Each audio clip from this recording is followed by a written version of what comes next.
If leadership looks stable right now, don't assume it stays that way. This week carries a quiet legitimacy test. The result shows up near the end. Stay to the end and I'll show you where the energy actually lands. This week feels like a quiet audit turning into root extraction. The Scorpio chamber remains crowded, and that matters. The Sun continues through Jyeshtha, Venus moves deeper through Scorpio, and Mercury remains in Scorpio as well. So the collective atmosphere stays focused on strategy, secrecy, loyalty, and consequence. This is not light astrology. It's the kind that asks who is trusted, who is exposed, and who has the real leverage. But the loud amplifier this week is Mars in Mula and Sagittarius. Mula is the uprooter. It doesn't negotiate with surface problems. It goes straight for the origin point. Ideologies, institutions, alliances, and belief systems. In mundane terms, this can show up as hard truth speeches, investigations, policy reversals, and root-level dismantling of what has grown unstable or corrupted.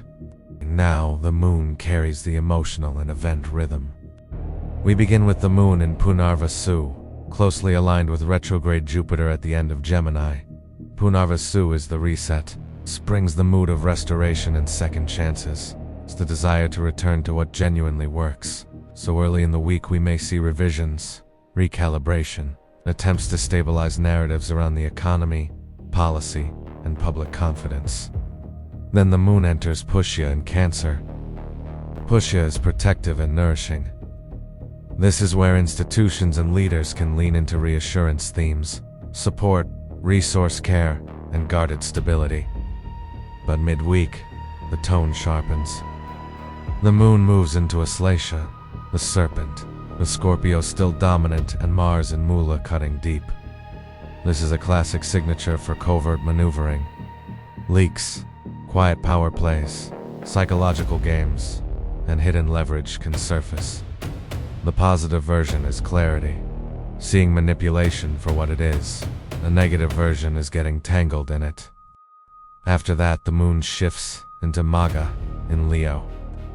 This is the ancestral throne. Legacy, authority, and rightful power come into the spotlight.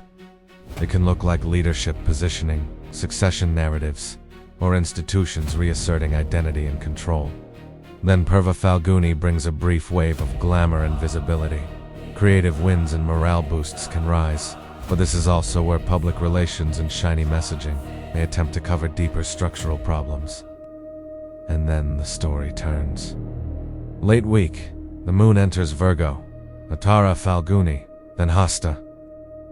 This is where contracts, duty, and real-world accountability return. It's a shift away from drama, and into standards, procedures, and results. With Hasta, the skilled hands Nakshatra, the energy becomes practical. What can actually be improved? What can actually be fixed? And what can be rebuilt with competence? In the background, Rahu in Shatabisha continues to keep tech networks, mass narratives, and collective systems lightly agitated. Not a guarantee of disruption, but an elevated sensitivity in the information grid, while Scorpio asks for truth beneath appearances. So where does this energy actually land? By the weekend, the week resolves into a competence audit. The quiet legitimacy test isn't decided by speeches, it's decided by execution. The leaders, systems, and narratives that survive are the ones that can demonstrate function, not just reputation. And what can't hold up under that standard starts to crack.